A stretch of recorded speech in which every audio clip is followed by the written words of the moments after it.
Hi, this is going to be a long one, so grab a drink, grab your knitting or whatever project you're working on, and for the next hour or so, we're just going to be talking about, well, yarn and knitting, obviously, so let's go.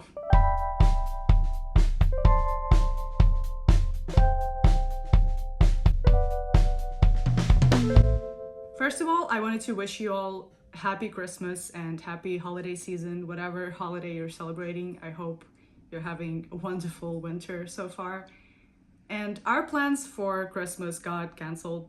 Unfortunately, we wanted to visit my boyfriend's family for Christmas, but it kind of fell apart at the last minute. So did we spend this long weekend in our pajamas watching Harry Potter? Yes. Did I also beat all 12 levels of Zuma Classic? Yes. Am I wearing my pajama pants right now? No. So in mid-November, I went to Italy to visit my mom who lives there. And I spent a few weeks there. We weren't exactly like on holiday, but we did take a day trip to Florence and also visited some little villages outside the city where she lives. We went to Assisi, which is just 20 kilometers from her city. I also wanted to visit some yarn stores because I love going to yarn related or like just fiber related, craft related places when I'm traveling, but I have a bone to pick with Italy. They have these things, these shops called Mercerias.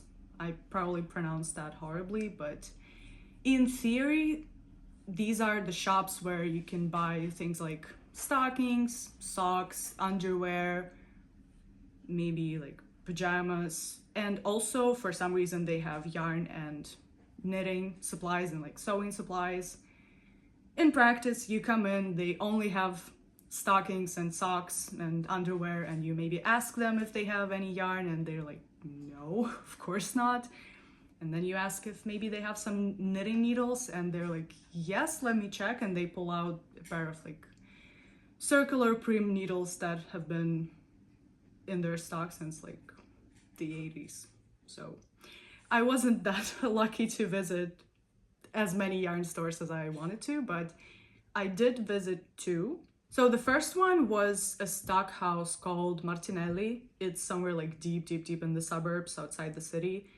And they have the most insane selection of stock fabrics and like stock sewing supplies and like vintage sewing supplies, buttons, notions, everything. And they also have a huge selection of yarn on cones and some vintage yarns, which is really cool. For some reason, they have no knitting needles and knitting notions, but it is what it is. And also I visited another yarn store, which was like the most insane experience.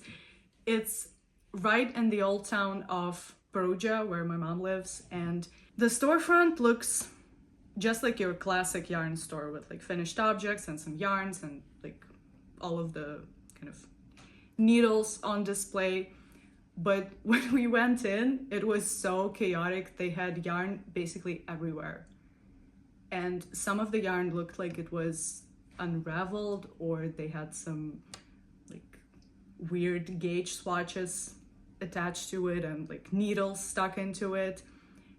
And there were a lot of people in this little store. And as far as I understand, they had something like a donation day because people were bringing in their old knitting supplies and their finished objects to donate. And the store owner, she was like talking to like 5 people at the same time. There were dogs in the store, and also at some point the cat ran out of the back room and started like grabbing yarn, and she had to chase the cat.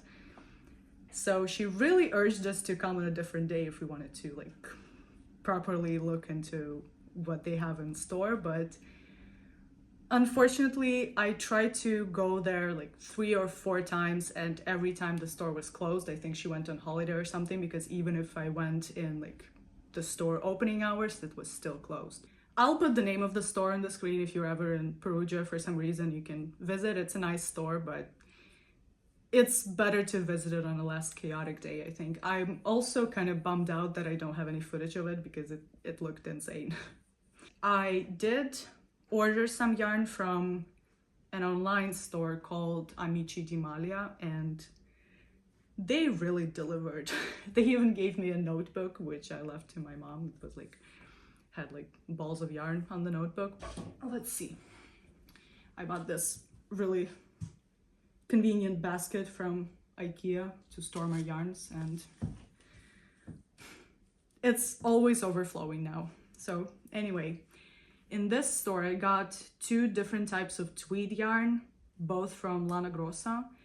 This one is Country Tweed Fine, and I'm not going to use it anytime soon because what I have in mind for it is I'm choosing between 2 patterns. One is called Wilfreda and the other one is called Ilha, and they're both similar to, I assume, ranunculus. They have some lace details on the yoke and they're more like spring, more like light type of jumper or sweater. So I think I'm gonna use this yarn to make one of those patterns. I don't know which one exactly, but that's something I will think about in spring. Also, I got this Country Tweed Fine in this lighter color because maybe I'll do the lace work on the yoke in a contrasting color. Again, I'm not sure, I just kind of grabbed it to have something to work on in the spring. And another tweed I got was also from Lana Grossa. It's called Alpina, and it's actually a blend. It's kind of like a sock blend. It's 80% wool and 20% polyamide. And I got this color, which is like a speckled off-white, and also this brown color, which is kind of purpley in real life, and it's kind of coordinating with the color of the specks in this yarn. And I used it for a very special project. This is what I have left. And I actually have a few complaints about this yarn. It was really nice to work with. It felt kind of like marshmallow. It was super, super soft, but this is the type of tweed which has all of the specks and all of the tweedy bits kind of stuck to it, and when you're knitting they just start to kind of fall apart and you can pull them out really easily, and because of that your fabric, especially if you're just doing stockinette, but actually it doesn't matter, like whatever texture you're doing, those specks start to kind of poke through the fabric and it looks like your fabric is spilled or there's something stuck to it, like you're wearing a white sweater with like a brown cardigan on top, and the yarn or like the fluff from the brown cardigan is just rubbing off your white yarn. So not a good experience. Some of it came off when I washed the finished object, but a lot of it is still kind of stuck. But as soon as I kind of pull on it, it just flies everywhere. But the solid color is fine. It was really nice to work with, but maybe just avoid the tweed color if you're using this yarn, but I do recommend it otherwise. Also, from that stock house, I got a cone of this. You can't really see it because of the lighting probably. I got a cone of this navy merino, which is like 100% thin merino. I already, as you can see, wound it into, let me count, it's a 5-ply. I wound it into a 5-ply. And the project I have in mind for it is a sweater. I already bought the pattern. It's called Waffle Loop Sweater, but I wanted to make it a cardigan. So I'm gonna kind of tweak the pattern a little bit, and I have more than enough to do it. I have like a kilo of this yarn, and I love those coned thin merinos because they're really, really soft to work with, and you can ply them into basically anything. You can make it a 10-ply and you'll have a really bulky but really soft and drapey fabric. So if you have the option in your country to get those coned yarns, those like thin merino yarns and cones, give them a try. They're really good. Yes, you have to take some time to kind of wind it all together into like 3-4 plies, but it's worth it. It's really soft. Plus usually it comes to like the total is cheaper than just buying balls of yarn. So also I got from that same stock house, I got this mohair on cones. It's actually on a nylon thread, so it's not a silk mohair by any means. It was really cheap. I already used like half of this cone, and this whole cone was like €4, which is insane.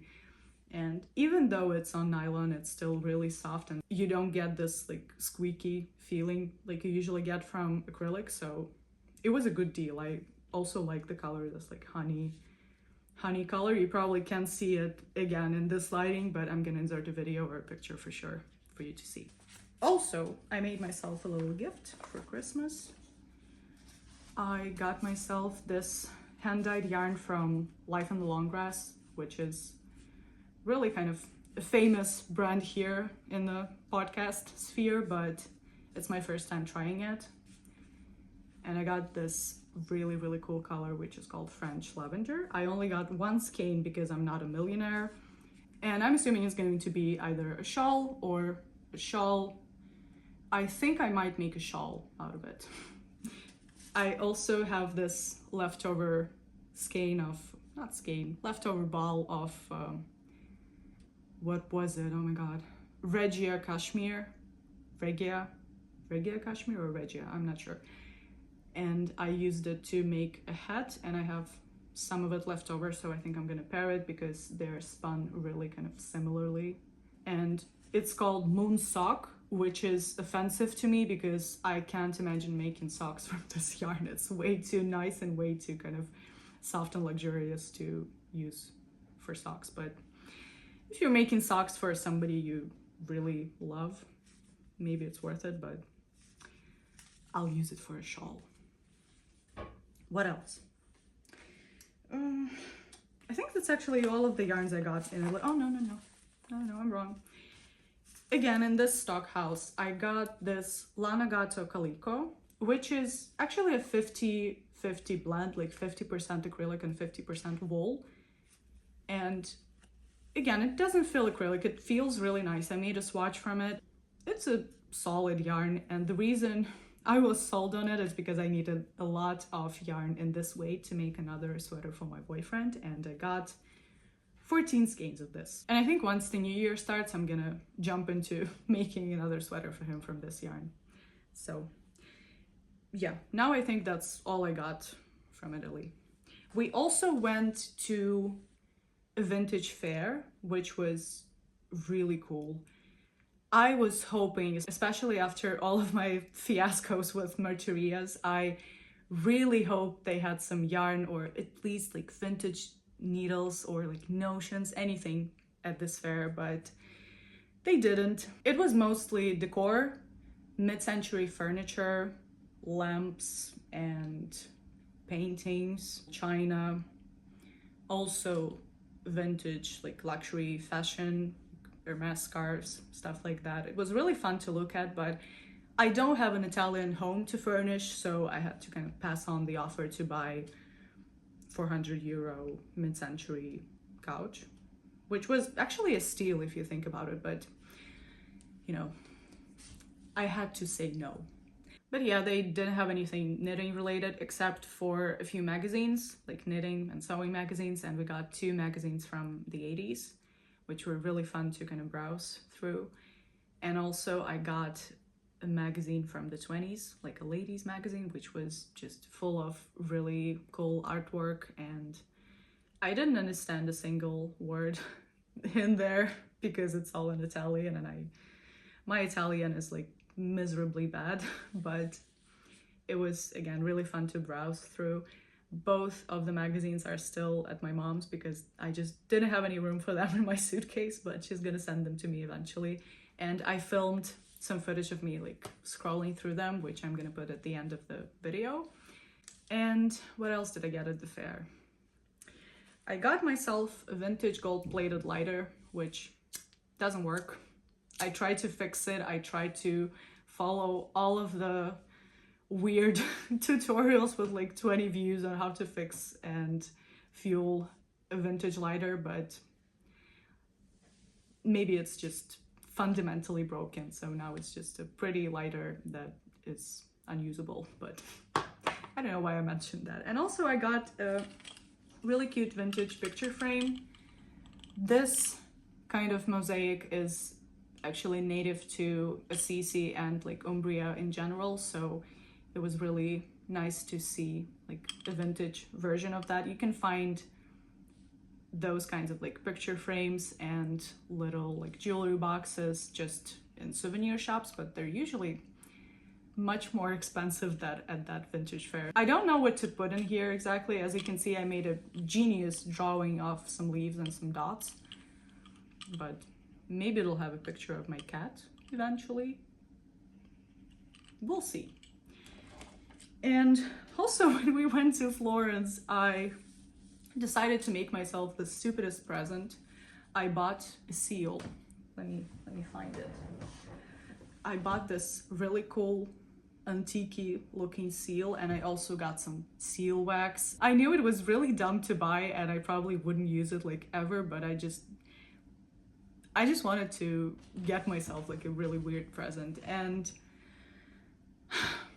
when I got home and unwrapped it, like literally when I got home to Ukraine 2 weeks later, I unwrapped it and I realized that instead of an A, which is like my first name initial, they gave me a V. I didn't notice that in the store. I think she made a mistake because it's kind of similar. So now I have a V. Also, it's a Cyrillic L, so maybe instead of Alexandra, I have to change my name to Alexandra. Well, I don't know what I'm talking about this stuff. Let's get back to some knitting related stuff finally.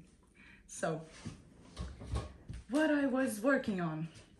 My main travel project when I got to Italy was, or I should say when I was traveling to Italy, was Autumn Tales shawl by Ozetta, which I made from everything I had left from my unspun yarn, from my Plottulopi yarn. And the pattern calls for 200 grams, but I only had 130 left from that hat I made. So instead of, as she suggests in the pattern, first increasing, then knitting straight and then decreasing, I made 2 pieces that are increased. I just kind of divided my yarn in half and made 2 increase halves, and then when I ran out of yarn almost, I just sewed it with a Kitchener stitch. Let me see if you can even see the seam. See the seam. I think it's kind of visible. I can see it, but I don't think it's that noticeable. But anyway, this yarn went a long way, even though I used some of it to make this border, which she suggested. I really love this scarf. I've been wearing it non-stop, especially when I got back from Italy. And when I got back, I went from like 80 degrees Celsius to literally like -5 and snow everywhere. So this scarf was really handy. And also I should note that sewing or like grafting stitches with a Kitchener stitch using unspun yarn is the worst. This amount of stitches took me more than an hour to sew with Kitchener. It was nightmarish. The yarn kept breaking, even though I used only one strand. It never broke on me. It never like fell apart, but as soon as I started to graft the stitches, it was falling apart every like 3rd or 4th stitch. Maybe because I was kind of tugging on it, but I tried my best to be like really gentle, and still it took me almost a whole movie to do. But I'm still really enjoying this scarf. Plus it matches my hat, so I kind of have a set now. So another travel project I had was a shawl that I made for my mom. I don't have it with me, of course, because I gifted it to her. And I made it from the hand-dyed yarn, like Ukrainian hand-dyed yarn that I showed in one of my podcasts. And I didn't know what to do with it. And then I remembered that, of course, I'm going to my mom soon. And I asked her if she wanted me to knit something for her. She was like, no, don't trouble yourself. And I said, but I'm planning to use this cool hand-dyed yarn. She was like, go on. So I made her this shawl. I based it on the drum shawl, which I made from alpaca and cashmere, but instead of making the lace and cable border at the bottom, I just used garter stitches. So it still worked fine. My mom loves it and she wore it a few times. It's not as big as I wanted it to be, even though I blocked it aggressively, but it still is big enough to kind of wrap around you to protect you from Italian wind. And I had about 30 grams of this yarn left over, and I made my mom a scrunchie. So now she's all set with gifts. And of course I gifted her the slippers that I showed in my tutorial, which, speaking of the tutorial, we have to take a minute to talk about this. If you're here because you found me through the tutorial, thank you so much for being here. I still feel extremely overwhelmed because, oh, let me tell you, I had such an identity crisis editing this video and like making the tutorial, because I felt like, do I even know how to knit? Am I even doing the stitches correctly? Like, can I explain anything? Because I realized doing this tutorial that knitting for me is really kind of geometric and spatial and like visual and muscle memory, and not based on like words and technical terms as much. I think it's the same for a lot of people, but my problem was that I tried to explain how I do a specific design, and I took a lot longer than probably I could have to make this video, but I'm still kind of proud of it. But I was so overwhelmed by the reception on Ravelry, because my goal was just to release the video to visually show how I do the slippers, and if somebody wants to just link their project on Ravelry, I'll create a really inconspicuous project page or like pattern page so they can link the project. But I didn't know that Ravelry kind of pushes debut patterns, which it did, and now 150 people have it in their queue, and as soon as they start knitting, they'll realize that I'm bad at explaining how to knit a design. But anyway, I'm also planning to do a short kind of PDF recipe to go with it, because a lot of people asked for it, and it's something I didn't factor when I did the video, because I always intended it to be a visual tutorial. And of course, because it was on the main page, a lot of people assumed on Ravelry, a lot of people assumed that when you click on the pattern page, it will take you to a PDF pattern, but it took them to a video with my face on it. So sorry for the confusion.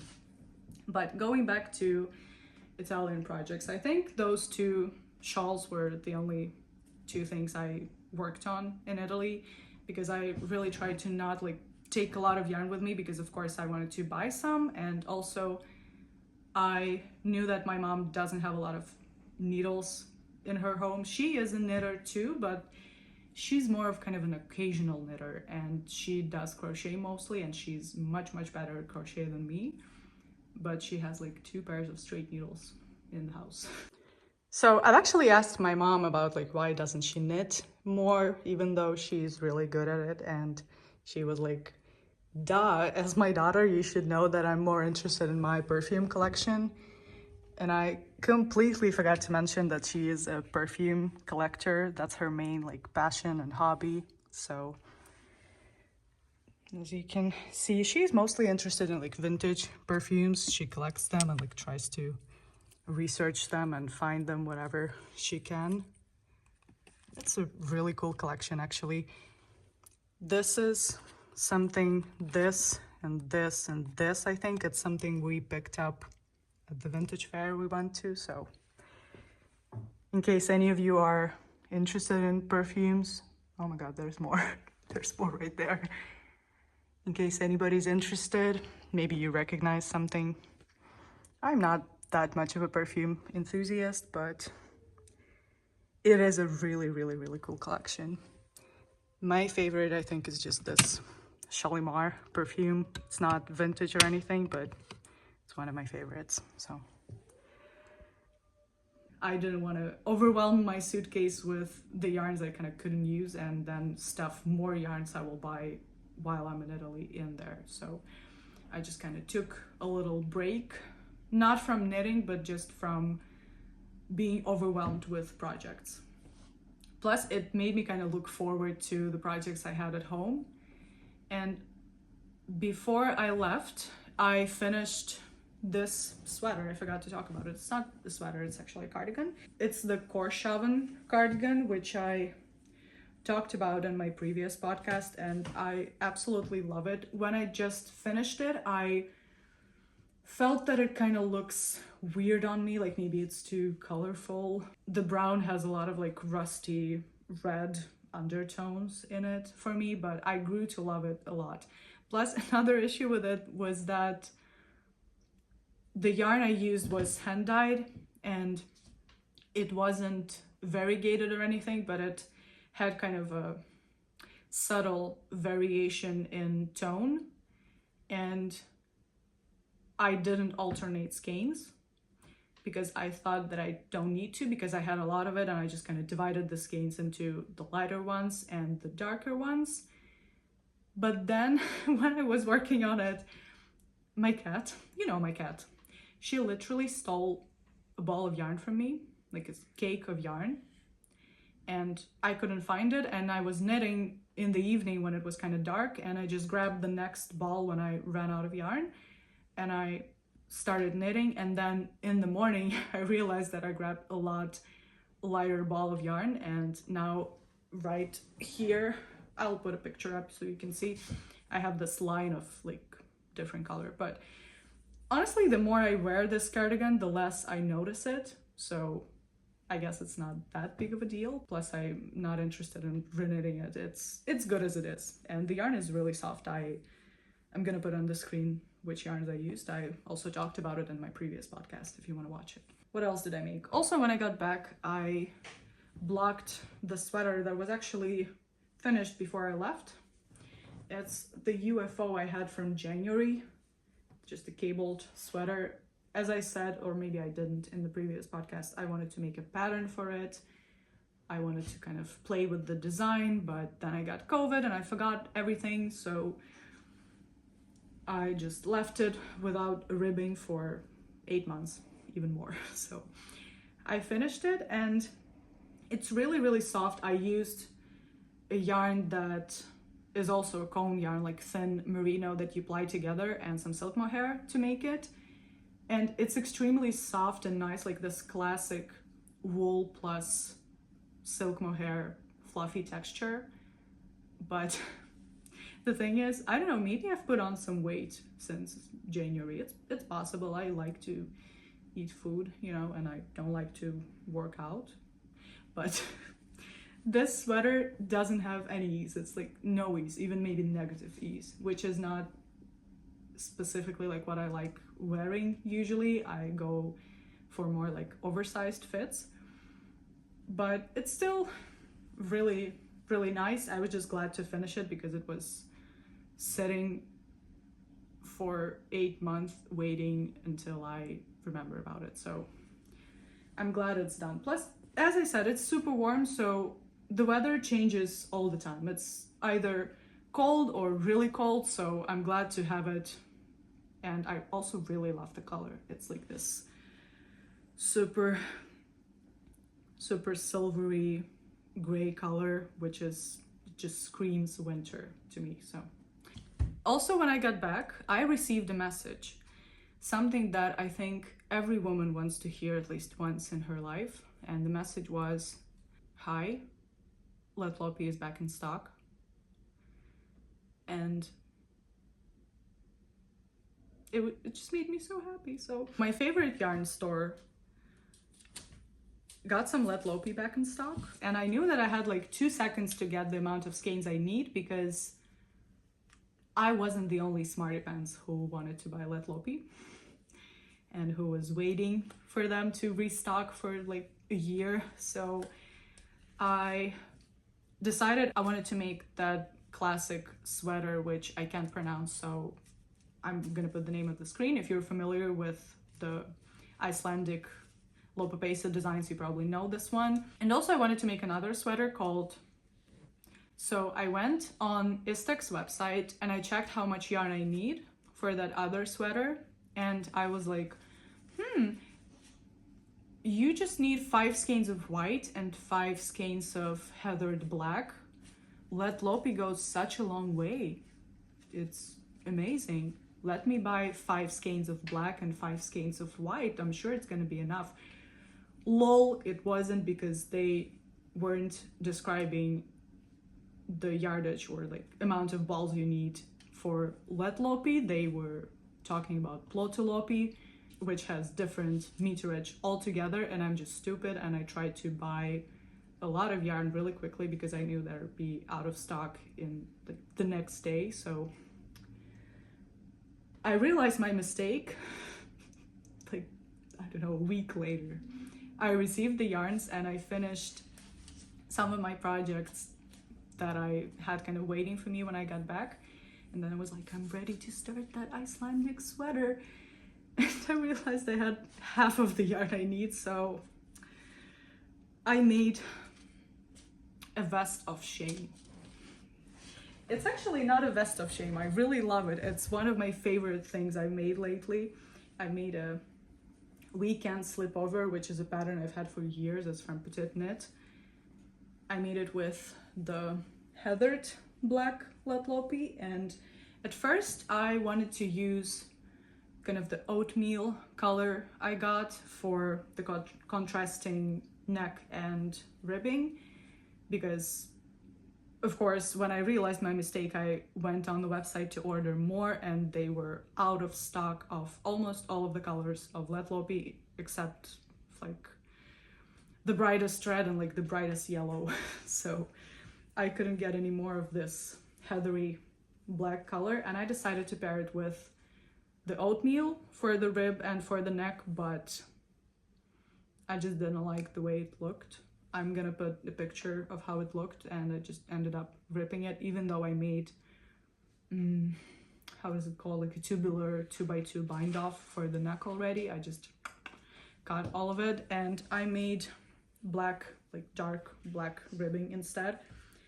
And this is my favorite piece of clothing I own currently. I absolutely love it. I made it really oversized, and instead of the 1x1 twisted rib, I think they suggest in the pattern, I made 2x2 rib. And I also did this. I have no idea what it's called. Probably I'll remember as soon as I stop filming, but you know what I mean, like this opening at the rib. And I did a little crochet border here, which is something I've learned from the Autumn Tales shawl. And also I like the shoulder shaping at the back, so I kind of emphasized it with also a crochet braid right there. And it doesn't look like anything remarkable, but as I said, I just love this vest and I wear it pretty much all the time since I made it. I'm editing this and I realized that I forgot to ask something.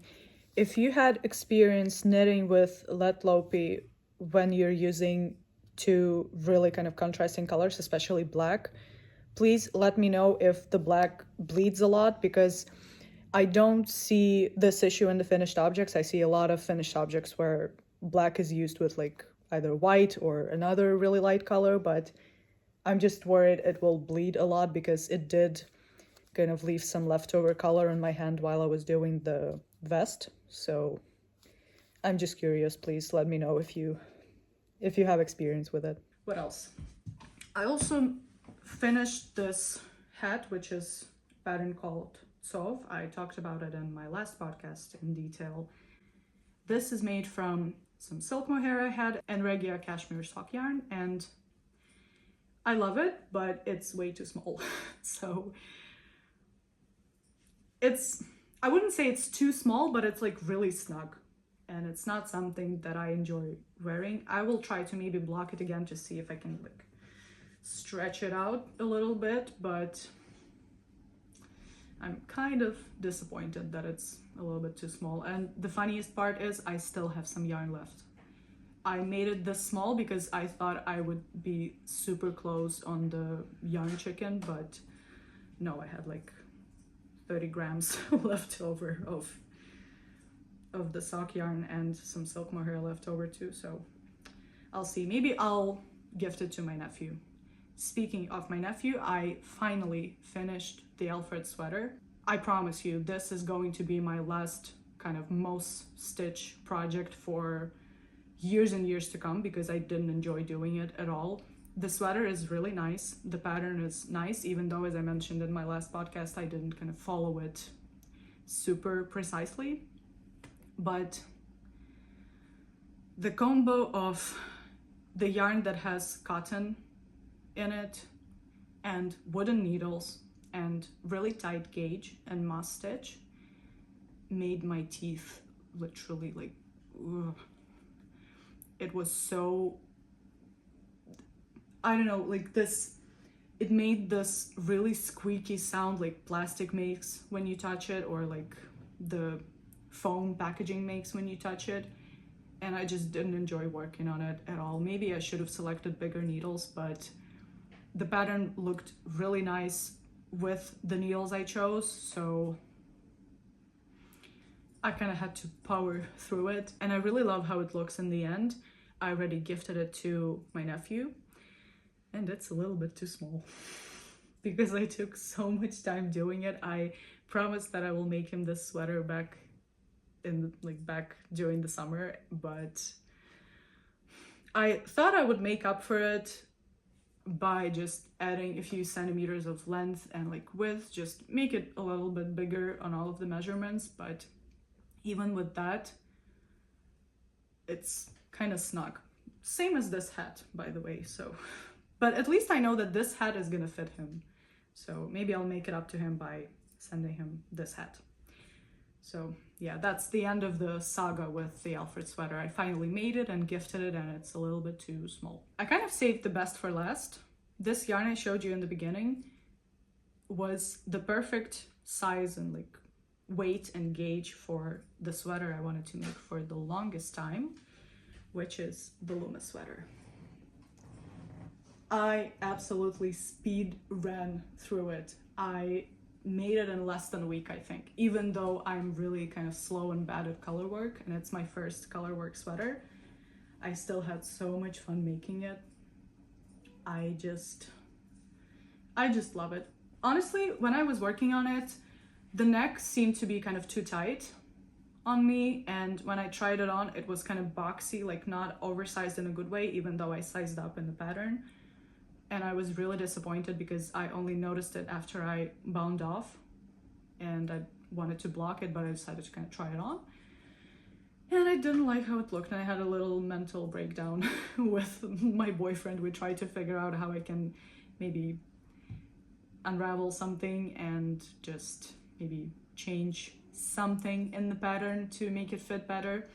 And what I ended up doing is making the rib really short to, instead of full ribbing, that's what I was talking about.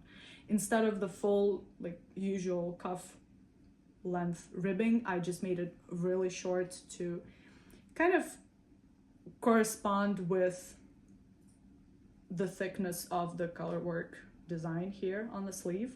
And I did the same for the bottom at the body, and I think it kind of saved it. Plus, my mental breakdown about the sweater was absolutely irrelevant, because when I blocked it, it absolutely grew and draped just exactly as I would like it to be. So I cried at 3 a.m. for nothing, let's say, but I'm kind of exaggerating, it's fine. And I really loved working on it, as I said, and as you can see, maybe if you're familiar with this pattern, I tweaked the color work design here a little bit. I just wanted to make this flower like a centerpiece and like the center kind of focus of the pattern, and I didn't do the second row of like flowers here. I honestly, when I started knitting it, I started with the color work, and I saw at the chart that I'm gonna start the second row of flowers soon, and I was like, oh my god, I don't like it. I just don't like it. But the most obvious thought came to me: I don't have to knit it if I don't like it. I can just skip it and do something else, or like stop the pattern altogether. It's my sweater, and I don't think the designer will be mad at me for just skipping a row of flowers on the freaking sweater. So that's what I did. I did another row of these kind of leaves in a different direction, as you can see. And I also skipped the long colorwork design on the sleeves and just made another row of leaves. So I really love it. Also, because of the nature of this yarn, I tried to use it for the ribbing and I just did not like how it looked. It had those specks stuck into the ribbing kind of fabric and it looked uneven, so it looked better here at the neck, but as soon as I started doing the cuffs, I thought maybe I'm just being kind of too harsh on it. Maybe I'm looking at the ribbing too closely, and that's why I think that it looks kind of questionable.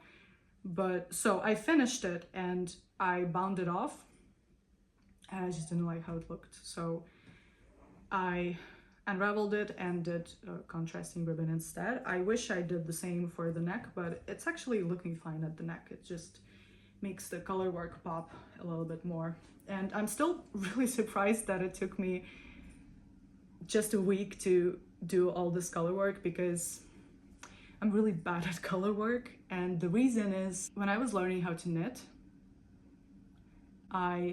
instead of following how you should hold the strand in your hands, I mostly followed how the finished stitch should look. And I didn't get into the habit of doing this like continental way of having the yarn be like right here at your finger. So instead, my yarn is always hanging down, and for every stitch I pick it up, I do the stitch and I kind of tug it.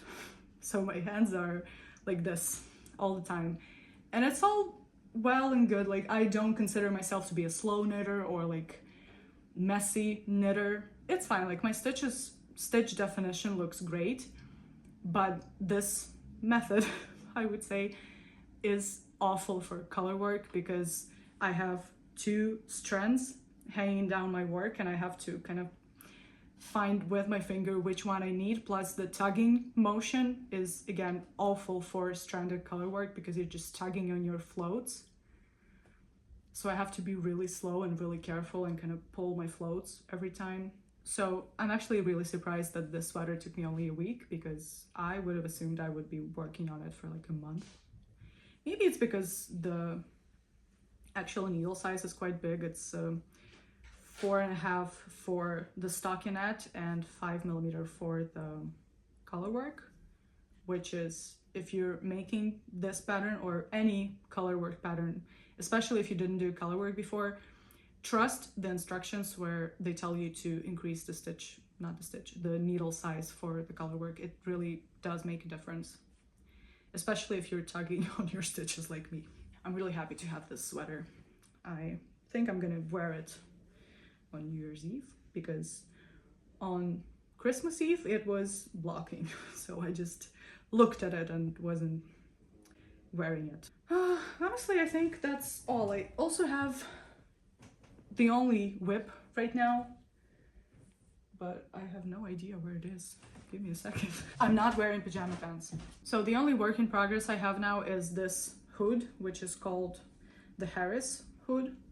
It's almost done. I started it yesterday and I already kind of finishing it. It took me only one Harry Potter movie, all of this. So I just need to make the ribbing right here and just bind off the ribbing here. And as you can see, I'm making it quite big because I don't like the hoods or balaclavas to be really like snug against my head. I want them to be more kind of drapey and oversized. And I don't know what else to say about it. It's a really nice pattern, like really nicely written, really quick project. And the yarn I'm using is this mohair, which I showed at the beginning, and also, again, some thin merino from a cone, which I bought years ago and just had some left over in my stash, so I'm using it up now. And with that, I think that's all I wanted to talk about.